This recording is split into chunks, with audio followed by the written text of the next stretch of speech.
Yaya mokili oyo etondi makambo ebele lisoto kobetela yo epesi ngai pasi na motema batu ebele bomonaka bazali PDG asalaka na entreprise songolo pakala azali directeur bon enviaka bango te makambo oyo elekaka na se ya kozala directeur wana bokoyeba te o jeune fille oyo akotika na entreprise mikolo oyo amati bagrade boye jeune garçon oyo akotikaka na entreprise mikolo a comité comme na niveau ya directeur PDG nita ye pona ina simbela ra pasteur wala saki chaque fois ya makambele kakuna somo kolo entreprise ya entreprise moko munene na Congo Brazzaville kotangela okombo yango awa soki bolingi bayebisi ndeko o na kombo ya Cardorel avant comme directeur na entreprise o na Brazzaville il faut akoma deux fois na kolo compagnie.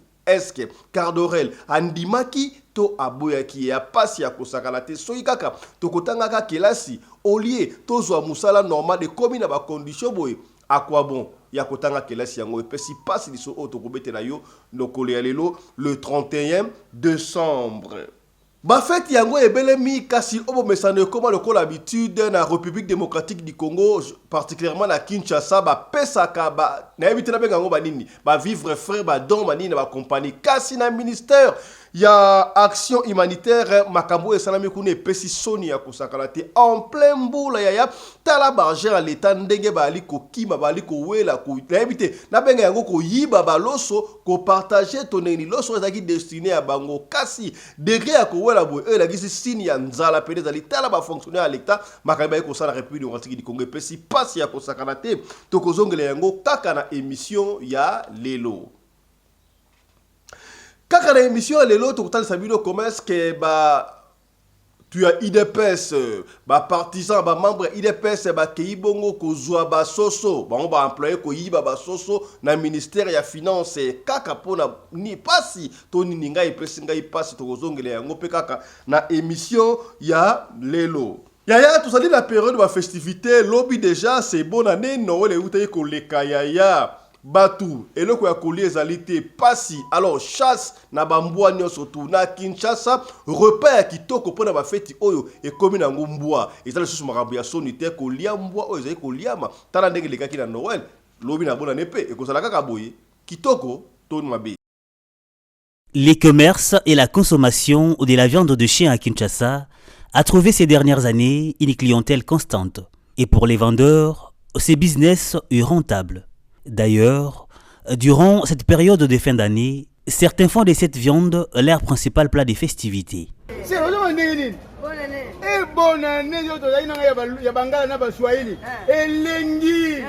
Mama tunanga nini? Tala siko bonne année baluba.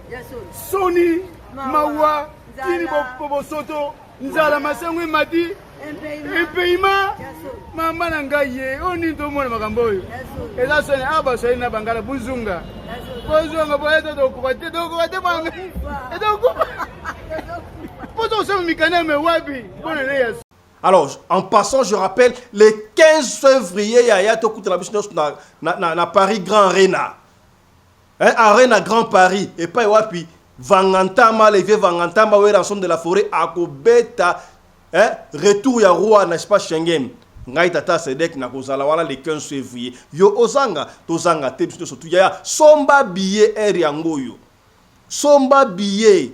Pendant le 15 février, et pas wapi où est rançon de la forêt, retour. Il y a roi de la forêt, n'est-ce pas, Schengen, à Kobeta Bongo, na Arena Grand Paris. Au Toloba quitté, Tolobi. Voilà. Voilà, je répète. Au moni, échappe au Kitoko, na bimi Kitoko boye, na safari échappe na kati oyo. Il y a Rosanta Beauty Place. Na Canada, na Toronto. Benga Rosanta Beauty. Rosanta Beauty, ça rabe échappe peut-être. Na ba sapatu. Ya basi, ya mibali. Yo olataka sapatu. Makolo milai. Minene, ozana mitambi, na ndenge mabete. Olingaki yango te menzamba kela ondengo wana. Oh, papa Fiston, nga pena na nga taraba numéro 52, nga pena mutombodi kembe, nga pena boyaya. Solution ezwama déjà na Rosanta Beauty Place. Benga Rosanta Beauty Place. Publicité yango ezaki ne bandeli. Soko raté numéro na benga stopio numéro Rosanta Beauty. O somba chaussure ya numéro na yo, ya minene, mosto mobile. Kuna tota ta 58 ezali. Wata le 60 ezali et pas Rosanta.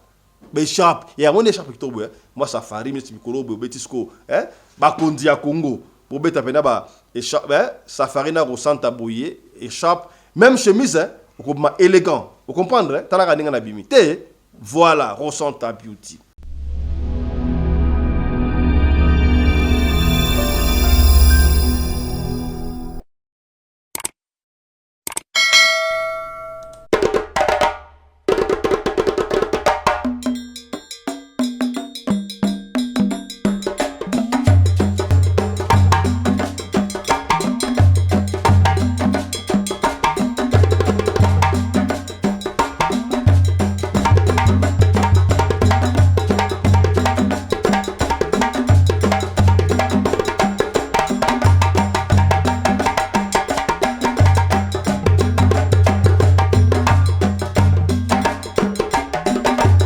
mobali mbinga na mwina ngolo aboya hydroquinone soki ezotambola basheri bazokwea mayanga na retrouve douce tendresse affection epa na yo nasalelo nini pondi. Insécurité na Kinshasa ezobattre record yaya to ebiteka à part makambo ba kuluna to pesa ngo kombo lisusu nini bino bo aliko ndongwa na makambo ko changer constitution mais insécurité na mboka papa oya leli ba bomeli mwana na ye ya mobali ya 17 ans na kombo ya Serge Amboko Serge oyo abimaki ba enlevé 3 jours après ba retrouver corps na ye papa oya leli bo comme cela message pas ya mokonzi ya mboka pour azali na besoin ya justice to kozongela yango kaka na émission ya lelo mbote bandeko balandi ya radio lokole télévision bisika nyos tu bozwami merveille à tous cette commune suka lelo mokolo ya suka ya année 2024 le 31 décembre tu as dit que ça la émission on a joie na esengo po ba abonné nyonso tu bo pesi biso plaisir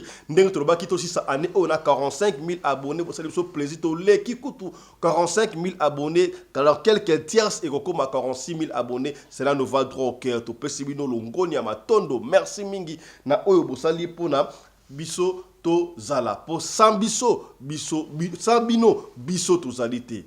Comprendre masolo otobetaka awa ezalaka pona ko nuire te pona ko bebisa réputation ya batu te pona ko bebisa réputation ya famille te mais objectif ezalaka pona ko sunga kaka esika ndeko akoyaki yo okoyate esika pe ndeko oyo alongaki yo sala nini olonga voilà. Yambo to beta lisolo oyo andeko na biso Cardorel pesi patsi na Congo Brazzaville tika to souhaiter un très joyeux anniversaire na la première de la classe Mama Emezola qui fête son anniversaire le 31 décembre. Mama Emezola bumonaka azalaka toujours la première soki to bandi émission ye akotaka mutu ya liboso do la première de la classe azalaka wana accompagné na papa Samuel Miguel. Papa Samuel Miguel au mon anniversaire Mama Emezola. Mama Emezola, Wumela, merci. Merci na soutien au Salaka na Radio Lokole. Ascenseur to donc c'est là au Ngoyo. To souhaiter un très joyeux anniversaire Mama Emezola et ça coïncide na ma fête ya nouvelle là. Mama Emezola, un peu de vin pour la santé. Vous comprendrez? T'as la jolibilité. Je valide Mama Emezola. Joyeux anniversaire à toi. Suivez ceci.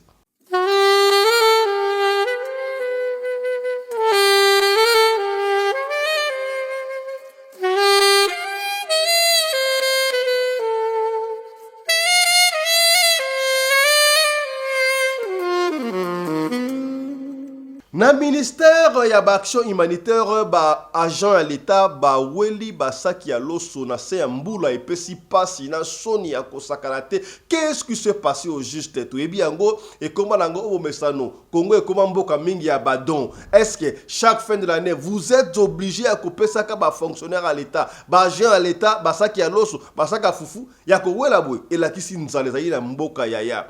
Soki bozo futa bango na malonga bozo futa ba gens à l'état va fonctionnaire à l'état salaire na bango bazana temps ya ko wela boyete et vous n'êtes pas obligé à couper ça ka bango ba soso moko des personnes carton moko des personnes sac à l'os des personnes vous attendez pour que vous devez leur prier payer pardon rémunération ezalaka normal po boye et puis si passe image oyo etamboli monde entier tala ndenge ba agent ya l'état ba chegete ya ba agent ya l'état bazo kowela basaka fufu. Je me demande assez mbula oyo est-ce que bato nyonso basali kaka ba agent ya l'état to ba passant pe ba repe ko baki ya kowela boye et puis singa isomo et puis singa imaba image ya boye na leli na loyibi ezalaki na ministère des actions humanitaires yoka ministère des actions humanitaires pasi somo ba na soni Masaki.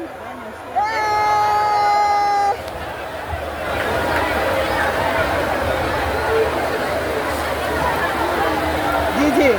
Oh, le pays, la RDC, Fatih Béton, la RDC, Fatih Béton, Bokelengi, Mawa. Regardez comment on vole le sac de riz. Ah, le pays va mal.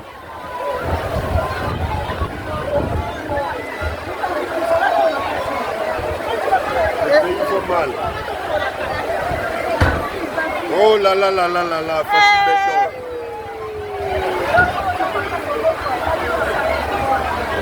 Nassi Mboula, c'est en train de voler. Oh, Mouyibi, à ciel ouvert. Oh, la RDC, un beau pays. Oh, le pays va mal. Le pays va mal, le pays va mal. Oh, la RDC, Mouyibi, à ciel ouvert. Oh, c'est beau. C'est beau à voir. Ça montre comment les gens ont faim. Malgré la pluie. Tala maman ndenge azokima. Ebili, ba maman Rose va zelo ote. Ensemble. Ah, pour nous là, récupérer à yena ka ya. On dirait on dirait la fourmi hein. Ici. Donc comme sunae. Tukesi. Basa akitaka na ngala. Oya laleli yango penza. Mais ba yibi nyoso Mama nanga ye direction asuka kuna bato bazwa te. Bazwa te. Ba mama Rose te. Nzambe o. Awela saki. Makof. Tesa ngasa na ibi mbula te papa. Oh motendela moto. Akweli saki. Mosa malendeli yego. Vraiment. Ouais, la baroute. Ah, c'est humanitaire bazo wela saki na sia mbula e. Mais mère a signé Beati a vu bon. Mère a signé Beati la suka. Namalanga ye. Oh, ça m'a sonné depuis qu'on m'a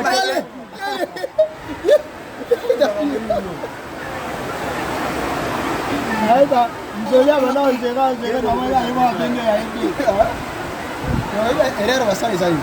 kaka na makambu ya kopesa biloko na ba ministère ya kolia eske toza na besoin pour pesa biso biloko ya kolia to ba agent ba na besoin ya kozwa salaire kasi cette fois-ci na ministère ya finance baloyi ba ndeko ba partisan ba membre IDPS ba kei kuna kozwa ba soso na ebité ba kei na ministère ya finance kozwa ba soso étant banani. Cette image s'est passée l'année passée je crois mais ba zongi si yango susu année oyo eza image récente. Il y a année oyo, tout année passée, année oyo. Mais beaucoup de kuna bino ataba genre IDPS partout pour voir beaucoup de kozwa ba soso étant banani, bandeko oyo balidi.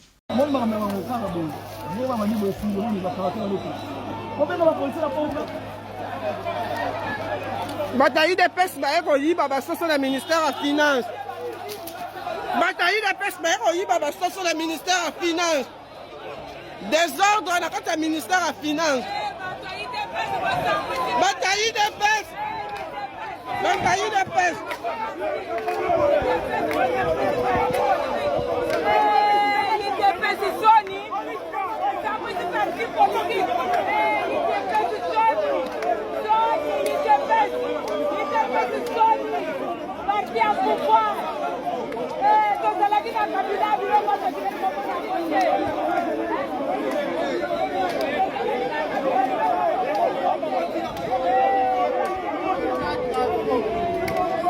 Totika na kaka na makambi ya bafeti po epesi mutu ko soya ya batu eloko ya kolia ezalite bo moinde bali ko wela ba soso kuna bali ko wela ba loso ya alors Musundi ya kolia etikali kaka moko.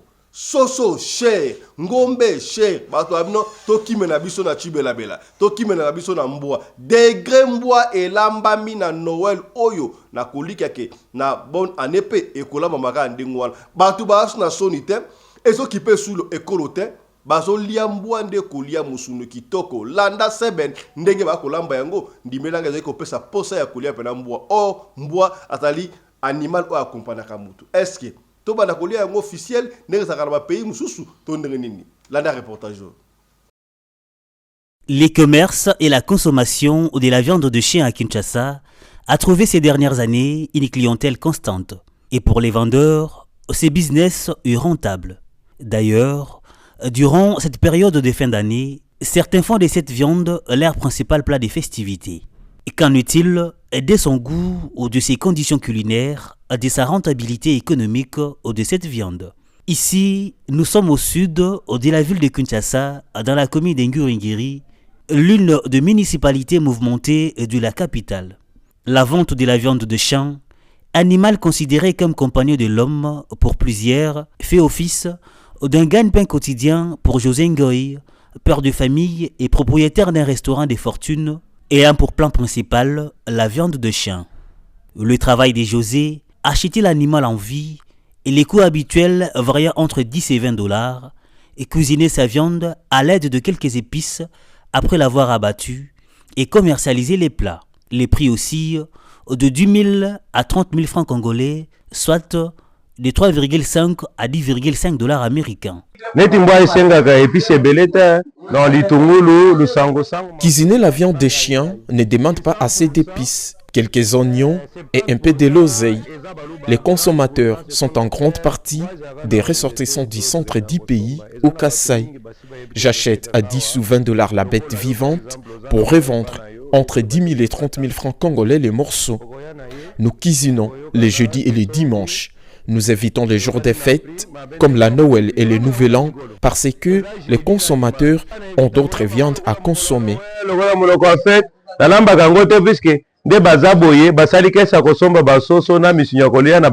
Jadis, largement consommée par les Congolais originaires du centre de la RDC, la consommation de la viande du chien s'est répandue à travers le pays. Les consommateurs vendent ici les délices de cette viande. Je seul ai découvert cette viande. Elle est très délicieuse. Je vous invite à essayer. En République démocratique du Congo, la consommation de cette viande n'est pas interdite par la loi. Toutefois, l'état de santé de ces bêtes qui sont mises à la consommation n'étant pas préalablement examiné par un vétérinaire, le risque sanitaire autour de sa consommation reste.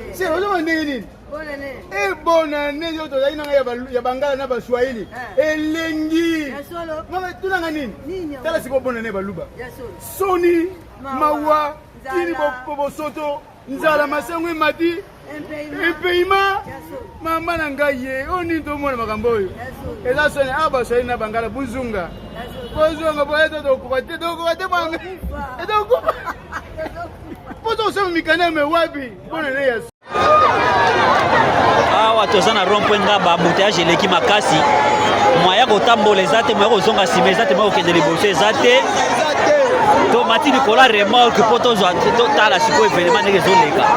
Donc 2024 oyo eza somo nanu tomona embouteillage ya boye te toyebi te soki ti 2030 tokoki kotambola na mboka oyo. Donc de grand embouteillage oyo tolukela yango kombo ti tokende koma 2030 toyebi te na Kinshasa soki tokotambola. Donc bato bazoteka pembe na nzela, bakliya baye kosomba, circulation ekomi pasi, bamoto mituka, donc toza bloqué. Embouteillage na ya bato, na ya bamoto, na ya mituka, donc tokangami place moko. Awa kutu soko otali étouffement eleki makasi, motara sanzi mpo na étouffement, motara sanzi mpo na étouffement tala ngaku tunauti opesa ye maya sopela na motu. Donc somo awa donc moyen eza te somo tala bino moko botala tala degré moto azotambola likolo ya motu. donc awa eza somme donc soki otali kuna omona ke moto likolo ya motu nyonso oyo eza mpona nini bafeti moko oyo ezangi ntina ezangi motu na makolo oyo ezokomisa vie difficile mpona koluka kosepela bato bakomi konyokwama lisusu leta atala makambo oyo eza na makambo mosusu esengeli leta atelema apekisa na mboka na biso po oyo eza lisusu normal te bafeti oyo toyebi ke soki batieli yango rigueur biloko ekolongwa bato bazosouffrir nanu bakomi lisusu kosouffrir de plus en plus boluka solution mpona bambouteillage oyo na mboka oyo bambouteillage ezalaka mais oyo ya 2024 eza significatif elakisi ke population ese multiplier lisusu alors faut koluka lolenge nini oyo esengeli koregle baproblème oyo donc awa biso toza likolo ya remorke mpona se kuna moya kotambola eza te tomati mpo tokima likolo ya remorke donc eza somo awa eza somo mutu na ntaba mati likolo ya mutu likolo ya mutu donc awa mutu ya kosakana te.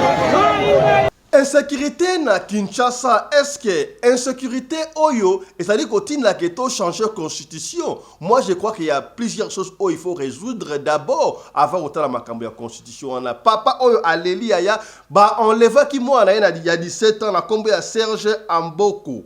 Serge Amboko ba enlevé moi jeune homme il y a 17 ans. 3 jours après il a été retrouvé mort quelque part. Ba bomi mo na papa o aleli pesi pasi ba kondi mboka bota likambu ya papa o papa aleli aza sans parapluie a habité à kosala nini mwana ya liboso ya 17 ans kobota mwana a kokisa 17 ans eza lilo a boire te et pesi pasi mwana kufa ekaka be papa aleli boko msela message pa ya mokonzi ya mboka yango batinde biso image o na radio lokole to komisa yango pa ya bakonzi ya mboka papa ça na besoin de justice et pesi pasi yoka papa makamdenge ya lobi.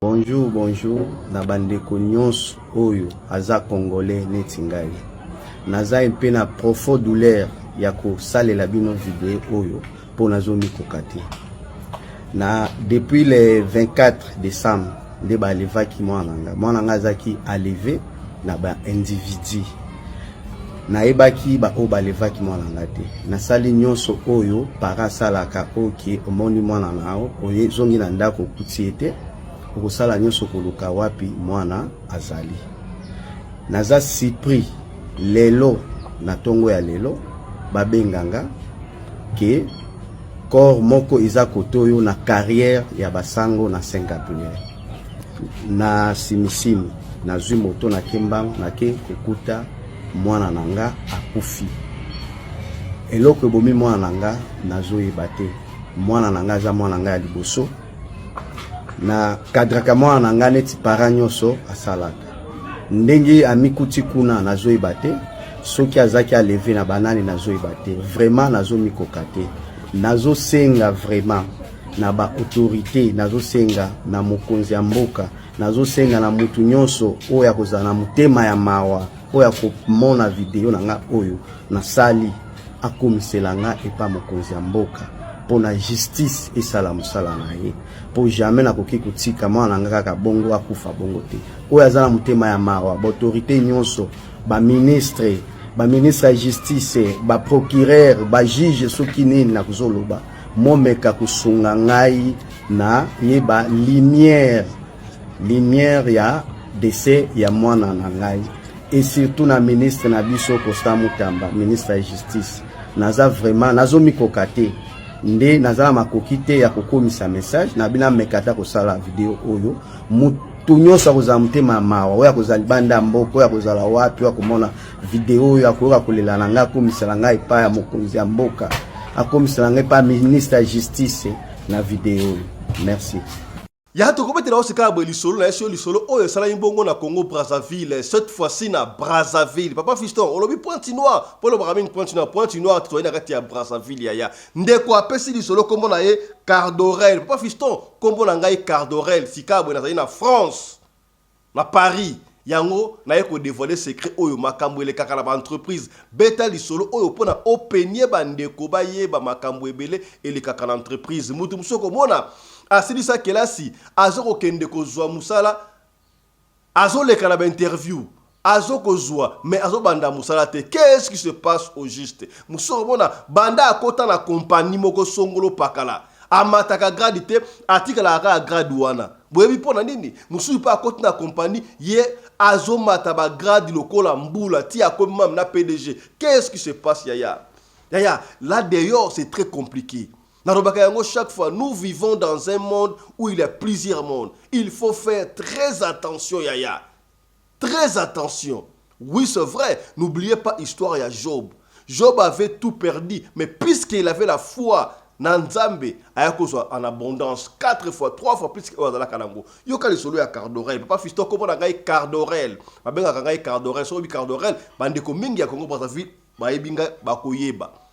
Papa Fiston ngala salaki nazama yele ya kosakana te na tangaki kelas na ngai na sidisi na ke université ba engagé ngai na compagnie moko songo la kedaki test na zui nazali parmi bana o bato ba sa doué naza doué do so la kisingelo ko mbala moko na kosala plus que o la kisinga wana. Alors compagnie moko de la place, est-ce que tout en compagnie wana soki na tangi kombo ya compagnie wana bokoye ba compagnie wana eyebani. Papa Fisto na kota ki na compagnie wana muke na komaki na compagnie wana ti na komaki cadre na compagnie wana. Cadre na osala musala na ngai très bien. Tango nga na kota ki na compagnie wana o na kotanga kombo awa te pour éviter problème. Compagnie yango boyebi yango. Alors, j'avais bouleversé ma compagnie. J'avais apporté un plus na kati ya compagnie. Compagnie siège nango social et ça la kana Pointe Noire. Mais département Moussousou et ça la kana Congo Brazzaville. Alors, département Congo Brazzaville, tout le monde comment il travaille mingi grâce à nga papa Fisto. Donc, recette comment il kota et belé et tout le monde parlait de moi, même mon continent ko parlait de ngai. Alors, bah ça la kana nini. So you have found compagnie est na Gabon, est na Burkina Faso, est na Sénégal. Alors, patron ko compagnie moko salaka na Brazzaville. Mais compagnie wana ba na Pointe Noire et ya na Brazzaville et qui na pays on atangi libino wana. Alors ça la kanere nini? Soki mutu a umel na compagnie wana net na Brazzaville. Ozaki directeur kuna numéro 1. Oumeli wana numéro 1, Oumeli, ako changer yo. Atindi yo okende soit na pays moko songolo pour okende ko renforcer, okende ko fungola compagnie ya sika. Alors, il se fait que directeur Oyo azalaki na compagnie na Brazzaville. Ta onga na ye, parce que azalaki 2 ans, na apporté vraiment un plus na compagnie wana. Alors, cette fois-ci directeur Oyo azalaki wana numéro 1 ya compagnie wana Brazzaville. Balinga ko tinda quelque part mais hier il fallait qu'il azwa retraite parce que akoma ki déjà mukolo. Alors ba annoncer la compagnie retraite et ali ko zoma. Alors ba cadre o bozali awa to ko pesa bino examen test ba ko la test oya ko bima le premier yende mutu akokoma directeur, hier nous avons comme numéro 1, il y a compagnie. Oh, papa fait c'est une bonne chose, dans un jeune homme, donc, Nazala qui m'a yélé. Alors, tant qu'on va organiser test wana, et ça là qui papa Fiston, ngana yeko zwa. Na lobite que Nazala qui m'a yélé koleka, bateau sur la compagnie, mais j'ai apporté quelque chose. Test salami, ngana juna test wana numéro 1. Le roi la numéro 1, il faut la commencer au directeur, PDG. Il y a compagnie wana pour ne pas dire fondateur Azali donc PDG mo Azali PDG Azali mais biso tu la directeur numéro 1. Alors le quoi national test wana directeur donc PDG siko ya kolo compagnie a invité nga siko panaye ça va il faut recevoir ngaite nga entre parenthèses les nouveaux directeurs. Voilà comment nga cardoré dans lobiango. Alors kolo compagnie PDG avalé ko vana na villa na villa na mpila bande ko Congo Brazzaville boyebi quartier comment na mpila est-ce que mpila zali quartier ba batu ya mbongo na quartier wana mpila ba Fisto ba invita ngai na kenda na ndaku ya PDG na quartier mpila na villa na ye tangu na komi wana koti na kuti basi arrange table repas pour na 2 personnes yekuna do arrange très bien na bi c'est bon na compé niveau on a lié la colo compagnie donc c'est que vraiment je serai le directeur principal awa la Congo Brazzaville famille na ngai pe ko bongwa kaka nezali papa na ngai na mama ba futela ngai minerval pamba te famille ko bongwa yaya mokili o ezana makambu n'enviez pas les gens. Au jeune ouazaka PDG na compagnie mo quelconque. Au jeune ouana voyagera pas pamba sala amsani voyagera pas pamba yaya. Salaka attention. Les directeurs ouana oyampila ya compagnie ya munene de rota na kombo na ngote. Singa toi je ne te reçois pas ici au salon, je te reçois dans ma chambre. Et si je te reçois dans ma chambre, donc pour chambre ya mutu bakota ka pa pamba te. A mon ngo la considération. Tangu bakoti na chambre. Oh directeur PDG ABC est-ce que ba esa kiyo makambu ndenge sala mako oba sala makambu ya bit non ndenge sali awa yo okoma directeur numéro 1 ya compagnie na ngai alors tu dois aller avec moi deux fois alors bi nini tu dois aller avec moi deux fois donc abi nzoto elembi courage sili mbala moko donc PDG wala kolo compagnie abandi ko kata forme. Yaya, losambo efutaka yaya losambo epolaka teo. Papa Fiston, nasalanga chrétien normal, nasambelaka vraiment ordinairement quand basambelaka. Kasi tango akati forme na ngolo kola na komi dominer l'esprit moko boyi. Mais na kati na ngai na yoki abi ozali descendant vuluzi kimbangu ozali mwana ya nzambe seul des noms peut sauver mutamukili oyo au nom de Jésus. Papa Fiston na ba au nom de Jésus soki na compagnie na yo ezali compagnie ya boye soki batu nyonso tu balekaka na compagnie na yo il faut passer la barre ngai ko simba te ba Fiston na tellement na kitabi je m'en fous. Ce que olongolanga compagnie olongoli so po lingana tikala na tikali je m'en fous ba Fiston kita na kenda na zonganda kuna toki ya kosakanate. Vous savez ce qui s'est passé? Yaya ko envia kate on dit beaucoup de jeunes gens ba jeunes femmes oh ba ça ba directrice de ma compagnie oh ba PDG femme moko PDG quelque part femme moko sikabo yaya dans ce monde na ebité yango ala ko bitunaka est-ce que bana ya nzambe ba ko sala ba entreprise oya bango te ba pasteur ba ko bikolata ba machine ba ko ba griffe est-ce que ba pasteur na mbongo o ba sala ngote ba ko sala ngo ba ko créer ba entreprise te pona ba gens na bango ba tu ba salaka bana nzambe ba salaka là vous allez comprendre que bango ba sataka ba sakaka ba sali ya côté wana parce que ba entreprise mingo zo mona awa eza ya batu wana yaya. Avant aux postes mogoboui au pesi makambu au zui makambu to mona yango to video ebima yaya au directeur ya compagnie moko songolo bakutie na Ouagadougou na azoko yemba awosala vocal ya directeur na bango mibali to mona yango. Je me demande moi si aza na entreprise moko songolo moi si wana azali asala na bureau ya ministère ya ministre moi si wana za moi si ya mutu ake za secrétaire particulier ya directeur ndengenini et ça normal au combien moi si ya mutu za secrétaire particulier ya directeur moko songolo alors tike ndengo wana yaya vous savez pourquoi cet homme là a voulu kokende la cimenterie na ndeko na biso Cardorel. Vous savez quand on veut te dominer, quand on veut te ridiculiser, quand on veut prendre le pouvoir, autorité na yo, on part avec ta femme. Papa, il faut protéger vos femmes. Maman va souka na balcon. Va souka na balcon. Si quelqu'un veut te mater, vous savez, hein, quand on prend ta femme légitime par un autre homme, non seulement l'humiliation, mais cet homme prend contrôle de toi. Est-ce qu'on commis? Tosoli pembe. Tosoli pembe.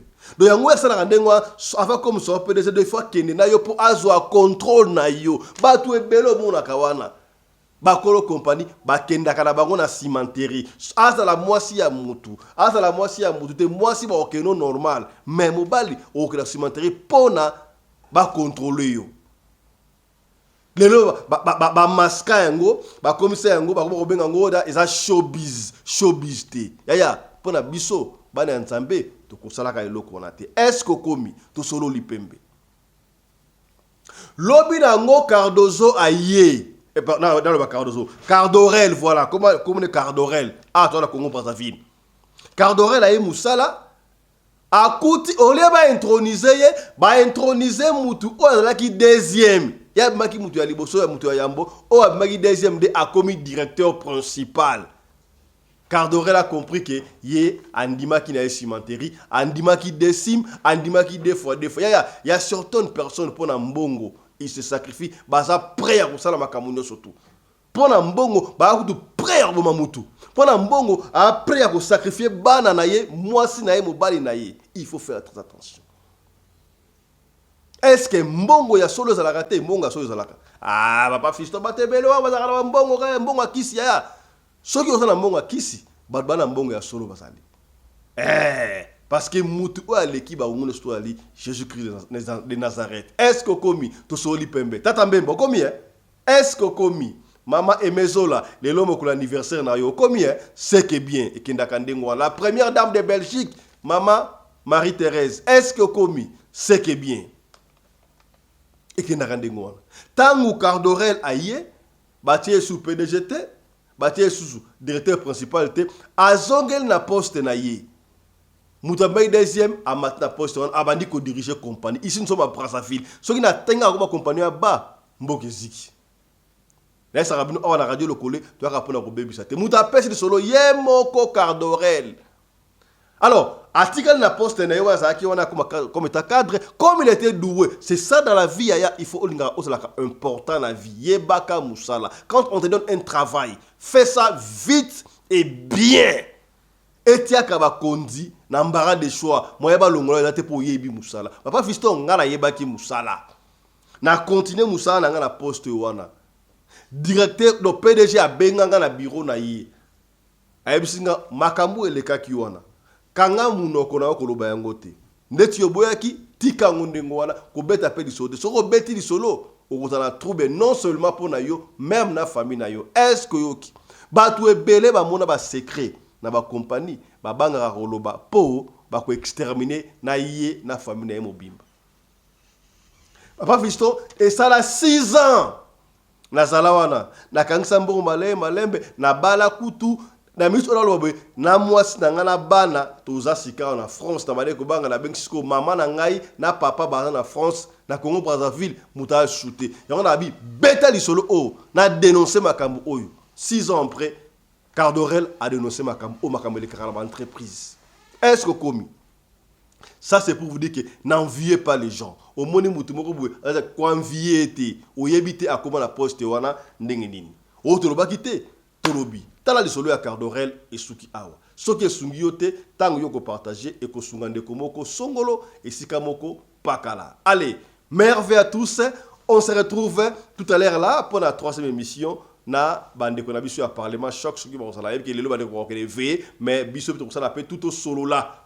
La cadre va meilleure vie, mon ambiance n'est pas leka. À se comprendre, voilà. Allez, portez-vous bien, santé de faire à tous. N'oubliez pas que vous avez direct les lots la meilleure vie pour la meilleure vie de ma famille. Merci. Allez, chap et tchara.